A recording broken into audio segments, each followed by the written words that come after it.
Nakilala sa pangalang Justin Joseph Baisa, dugong Ilocano mula Bambang Nueva Vizcaya. Laman ako noon ng basketball court sa kalsada, kasama ko bangko sa Ibors Pingpingbok sa Katisraya. Yo! What's up guys? This is your boy again, Daddy Kabulin, wow. Daddy Kavintage again guys. Ayun nga guys, kamusta naman kayo guys? Kamusta naman tayong lahat dyan guys? Sana'y okay na okay kayo guys. Kasi kung akong tatanong nyo guys, is all goods tayo guys. Everyday okay guys. Sana okay din kayo guys. Yan.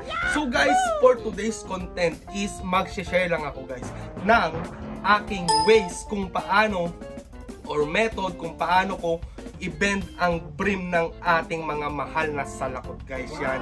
May kanya-kanya tayong ways kung paano mag-bend ng salakot guys, ng brim ng ating mga salakot guys. Pero yung sa akin is gusto ko lang i-share guys. That's pretty good. Yan. At syempre guys, ano nga ba ang brim? Which is nakakita na natin before sa aking tutorial kung familiarization sa ating mga vintage hat guys. Ang brim is also known as visor guys ng isang salakot guys. Para hindi ka, from the word itself na visor is para hindi ka masilaw sa araw guys kung suot-suot mo yung salakot guys. Yun. At ito nga guys ang ating topic ngayon. Tuturuan ko kayo or isi-share ko ang aking ways or method paano mag-bend or paano ko i-bend ang brim ng aking mga vintage cap na salakot guys. At may explanation pa to guys. Imagine that guys. Yan. So guys, wag na nga natin patagalin at gusto ko nang i-share to at medyo madami. Hindi naman. So, apat lang to guys. Apat. So, antabayanan nyo at baka sakaling may mapulot din kayo. Pwede nyo din magamit sa inyong mga salakot guys. Kung paano nyo i-brim. Kung anong mas accessible sa inyo na ways is pwede nyo din magamit guys. Safe naman to guys. Hindi mababali ang ating brim or brim ng mga salakot nyo na vintage guys. Yan. So guys, wag na natin patagalin at eto na guys. Let's go! Let's go! Gago! At ito na nga guys, ito na guys. Apat to guys, apat. 4 methods kung paano ko kung paano ko baliin or i-bend ang aking mga brim ng aking mahal na salakot guys. 4 methods guys yan. Ang una guys is tinatawag ko itong battle method guys. Battle method, oh di ba? Meron na kayong clue. So gagamit tayo dito guys, di ko pwede ipakita. Ayan. Vodka to guys, vodka. Yan, bote. Anyway, battle na fit ang brim ng salakot nyo guys. Ito guys, tong battle at saka gagamit din tayo ng rubber band guys, rubber band. Ayan. So guys, itong battle method guys, ginagamit ko to sa mga salakot ko na mga fitted hat like new era, yung mga bagong design. Kasi pag nabibili mo yung mga new era guys is flat brim sila, flat brim at saka medyo matigas. Ayan, flexible man pero pagkabili mo is matigas yan. Kaya ginagamit ko tong battle method sa mga close cap ko na new era guys. Yan, at saka mga dad hat din, mga dad hat like yung mga Bass Pro ganon. Ano ba, may Bass Pro din ako eh. Ginagamit ko din yung net cap. Really, nigga? Ayan, is ginagamit ko din tong battle method. So ngayon guys, paano i-apply tong battle method sa ating salakot guys? So guys, meron ako dito ang Atlanta Braves guys. Kaya may Atlanta Braves tayo sa likod guys na vintage shirt. So gagamitin natin tong Atlanta Braves. Di pa na labahan to guys. Pawis yan. Pero okay lang. What? Ito pala guys ha, itong ituturo kong methods guys is kahit hindi nyo pa labahan or nalabahan na, kinuha nyo sa cupcase, kinuha nyo sa orokan niya, or kinuha nyo dun sa acrylic box niya, is pwede nyo i-apply itong apat na ituturo kong pag-bend ng brim ng ating mahal na salakot guys. So ito na nga guys, ang battle method guys, paano gawin ba? Ayan guys, yung bote. Then ito, yung brim is, para mas madali mong mailapat is, ganyan lang guys. Ayan, diba guys? Hindi yan masisira guys, ayan o, diba? Ganyan guys, mga dad hat at saka mga new era hat ko, ganito ko ibali ang brim. Oh no! Para habang naliligo ako, bago ako maligo is ina-apply ko to. Kung itong gagamitin ko for example for today, is lalabas ako or lalabas kami nila Darling, Channel 8, is ilalagay ko na dito guys, bago ako maligo. Then, bago kami umalis, tatanggalin ko na. Then, syempre, anong gamit ng rubber band? Lalagay mo lang dyan guys, para pang hold lang sa ating salakot guys, para hindi bumuka. Then, ma-maintain yung pagka-bend ng ating brim guys. Yan. Then, iwan mo lang to guys. Iwan mo lang to. And after 1 hour or 30 minutes is okay na to guys. All goods na to. Really, nigga? Mabibend na yan. Ayan, ulitin mo lang. Hindi naman magmamarka yan guys sa brim mo. Ayan. O, diba? Ito ito ang tinatawag kong battle method guys, battle method. Inuna ko to guys para makita natin yung outcome mamaya sa bago mag-end ang video. Papakita ko kung paano mabali yung brim nito guys. That's pretty good. Pwede nung 30 minutes, 1 hour, enough na yun guys. Pwede na yan. Mababali na yung brim nito guys. Ayan. O ayan, di siya bumuka diba guys? O, hapit-hapit. O, pwede nyo ipatayo ulit muna sa kwan. Sa, yan, dumi guys, pasensya. Pwede nyo ipatayo muna sa table or saan nyo man gusto. Huwag nyo lang i-ref guys ha. Ayan guys, so, iwan muna natin guys. At ito nga guys, ang una, ang battle method guys. So, proceed naman tayo guys sa pangalawa. Let's go! At ito naman guys, ang ating pangalawang method guys kung paano baliin ang dream guys. Ang brim pala guys. Yan. Itong pangalawa guys na method is tinatawag ko tong 24 hours method guys. 24 hours method kasi usually ginagamit ko tong method na to sa mga vintage hats ko or hats ko na matitigas ang brim guys. Matitigas or sturdy ang brim. Like ano ba, Mitchell & Ness number 1 yan guys, number 1. Matigas ang solid guys, solid ang tigas ng brim ng Mitchell & Ness guys. So guys, dito sa ating 24 hours method guys is gagamit tayo guys ng improvised na brim bender guys. Yan, brim bender guys. Ginawa ko lang to guys. Actually nakakita kasi ako ganito guys sa TikTok ata or Reels. Yan. Is mayroon talagang binebentang ganito which is kwan siya, silicone na pang bend talaga. Ito guys is syempre guys, matalino tayo guys, matalino tayo. Itong ginamit ko guys is nag-isip pa ako nun kung anong pwedeng gamitin na pwedeng ma-bend, flexible. Is nakita ko yung ruler ni Liit guys na metal. Ayan guys, oh. Then hinulma ko lang siya guys na fit sa brim. Then nilagyan ko lang siya, binend ko lang din para may anchor sa magkabilang brim guys. That's pretty good. So, nag-come up ako nito guys. Sa mga edges naman guys is kinat ko yan, then liniha ko para safe, hindi mapunit or kung sakaling may salugsog. Tama ba? Masalugsog kasi sa Ilocano yun eh.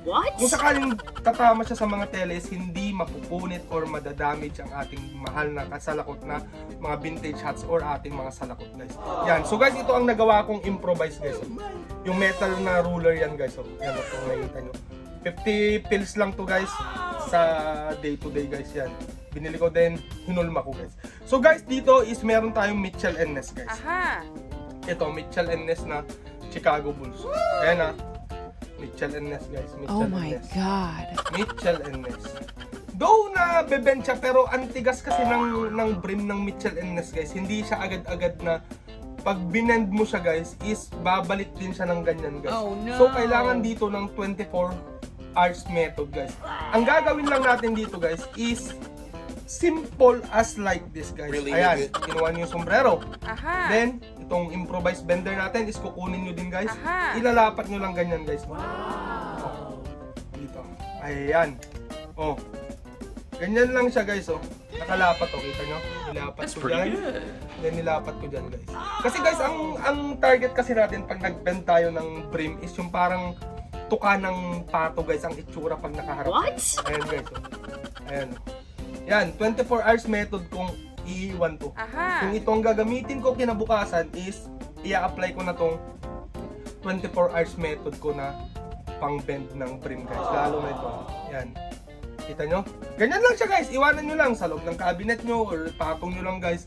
Then bukas guys is sigurado bend ang tagal din bumalik nan guys, lalo sa mga matitigas ang brim like Mitchell & Ness. Kaya ito ang ginamit kong model dito sa ating 24 hours method guys. So ito guys is iiwan ulit natin, then i-check natin mamaya after ng ating video guys. Let's go. Yan. So ito nga ang pangalawa nating method guys, ang 24 hours method guys. So guys, proceed na tayo sa ating pangatlo guys. Let's go!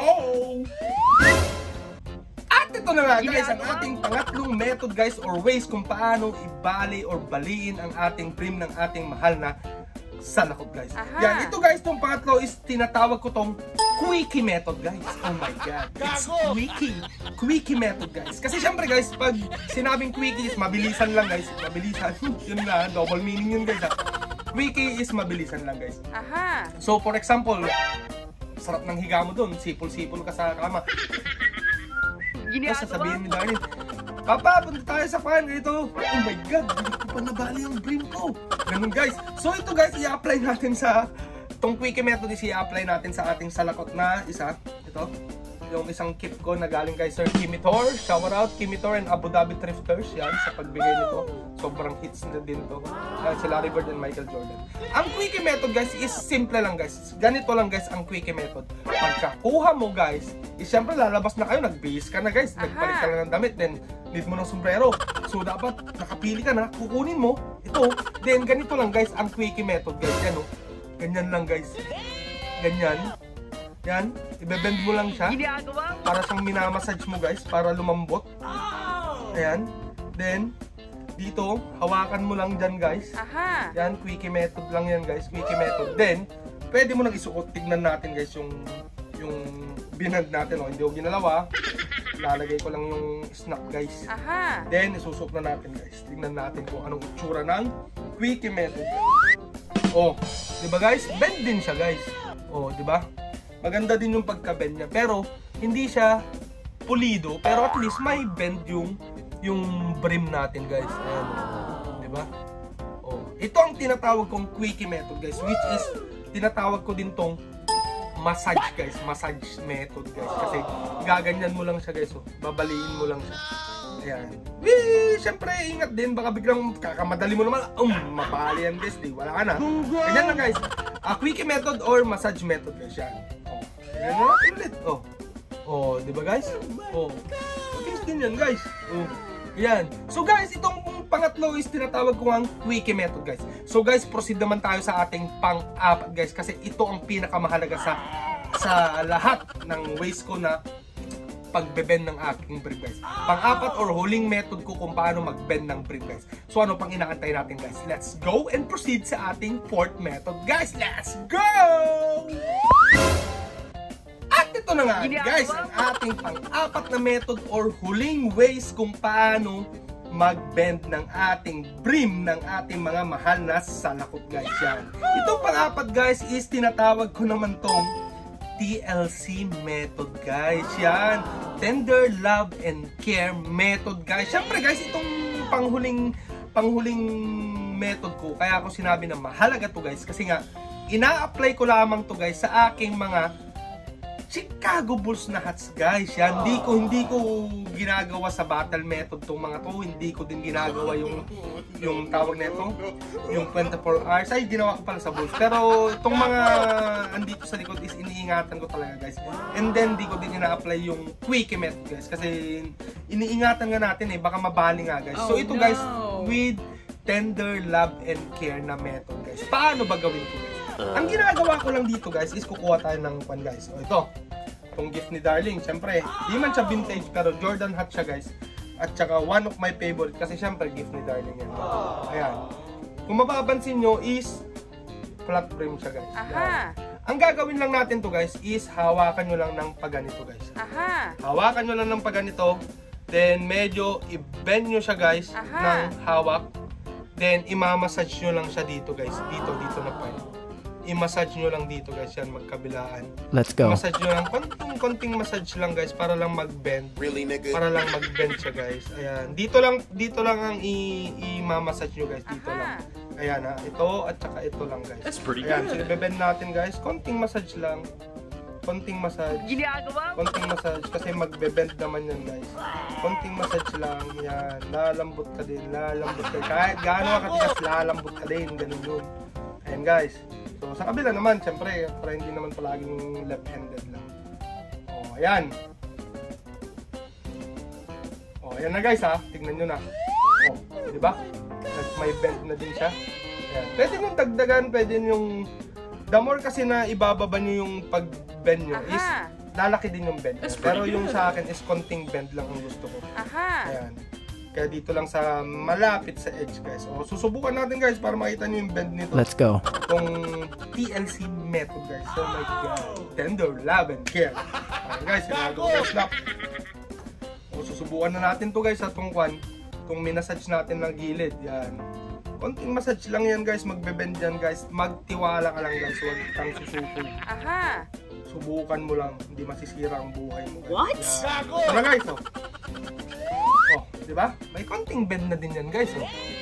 Ayan, di ba? Para ding toka ng pato yan, guys. Pag in-apply mo yung TLC method, guys. Yan. Pansin nyo kanina, guys, is flat na flat. Hindi nakikita yung green sa ilalim. Pero ngayon, guys, is meron na siyang konting bend, which is okay din naman, guys. Tingnan nyo pong pagpaside ko. Yan. May konting bend, di ba? Which is okay din. Okay din, guys. Pag pang vintage hat talaga, guys, na bending yan, guys. Ito mo, ang vintage hat, may dimples pa, guys. Ayan nga, guys, ito ang pang-apat na method ko, guys, ang TLC method, guys. So, guys, after a minute, pagpuputulin ko lang to at ayusin ko para ipakita natin yung mga outcome, guys. Okay, guys? So, guys, sana may natutunan kayo dito at sana may mapulot kayong ways or technique kung paano nyo i-bend ang mga brim ng mga mahal nyong salakot, guys. Yan. Pwede nyong i-try, pwede nyong i-apply sa inyong mga vintage hats. Wala namang mawawala dito sa pagka-try nyo lang, guys. At sana'y nakatulong din ako sa inyo, guys. Lalo na sa mga aspiring vintage collector dyan, guys, kung paano nila i-bend ang kanilang brim, guys. Ito naman, guys, is walang sapilitan, guys. Ito is sinishare ko lang naman, guys. Baka sakaling ang makatulong. Ayan, guys. So, puputulin ko muna dito, guys, at isa-isahin natin yung mga binend natin, guys. At titignan natin yung outcome ng battle method at saka 24 hours method. Yung 24 hours method, syempre may outcome pa rin kahit hindi pa lumipas ng 24 hours. Para makita nyo lang, guys, na hindi ako nagsisunungaling at saka effective din yung mga ina-apply nating method, guys. Yan. So, guys, puputulin ko na. Let's go! At ito na nga, guys. Ito na. Papakita ko na sa inyo, guys, yung outcome nitong mga method natin, guys. Unahin natin, in opposite way tayo, guys. In opposite ways. O, syempre, yung huli kanina is ang TLC method. Ayan, guys. Pansinin nyo yung brim.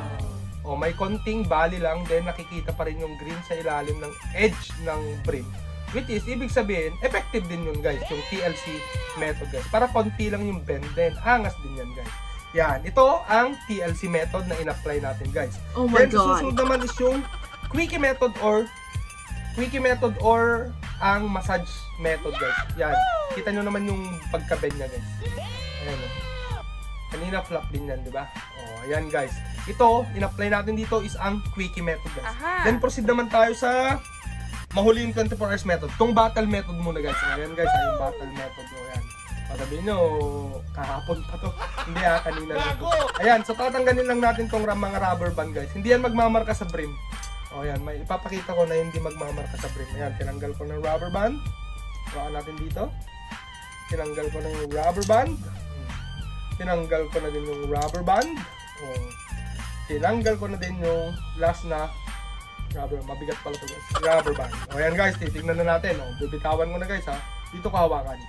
Para, ayan, guys.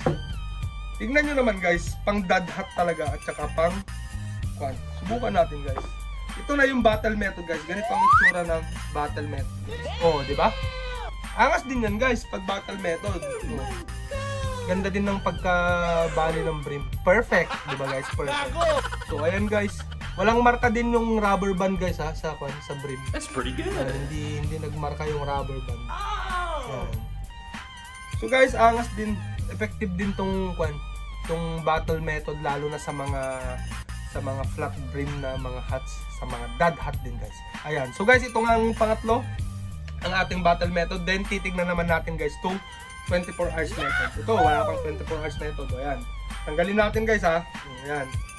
Tanggalin ko lang. O, ayan na, guys, ha. Tinanggal ko na. Then, tanggalin natin. Tignan natin kung maganda ang... Ay, hindi ko pa pala nailagay ito. Google! O, ayan. Ilagay ko na, guys, ha. O, ayan. Matigas. Sobrang tigas niya, guys. Pero may konting bali na siya, guys. Tignan nyo. O, diba, guys? That's pretty good. Pero pag umabot ka ng 24 hours method, guys, is maganda ang bali niyan. Ganyan, guys, oh. Ganyan ang bali niyan, guys. Ganyan ang bali ng 24 hours method, guys. Pag in-apply talaga natin ang 24 hours method, guys. Ayan. So, guys, ito nga. Sana na-appreciate nyo na naman tong pag-share ko, guys, ng aking methods kung paano bumali ng brim ng ating mahal na salakot, guys. Yan. Unahin natin is ang battle method, 24 hours method, quickie method, at saka ang TLC method, guys. Yan. So, So sana guys, maraming salamat ulit guys sa panonood at tuloy-tuloy na suporta nyo dito sa aking pag-share ng aking mga videos or simple knowledge sa aking kaalaman guys sa pagdating sa mga salakot guys or mga vintage stuff, vintage hits ko guys at saka collection hits ko guys. And guys, maraming salamat and God bless us all. So guys, magpapaalam na ako at magluluto na ako guys. Yan! So guys, here's your boy, Daddy Kabulin, your Daddy Ka Vintage, saying till next time, peace out! Bye-bye! O relax, baka naman ikay magtampo. Sa panahon kasi ngayon okay sa bamawan bibiyang ko. Yung angas ko kahit saan kayang-kayang dalhin. Pero yung pagkahangin mo mukhang inborn yan mate.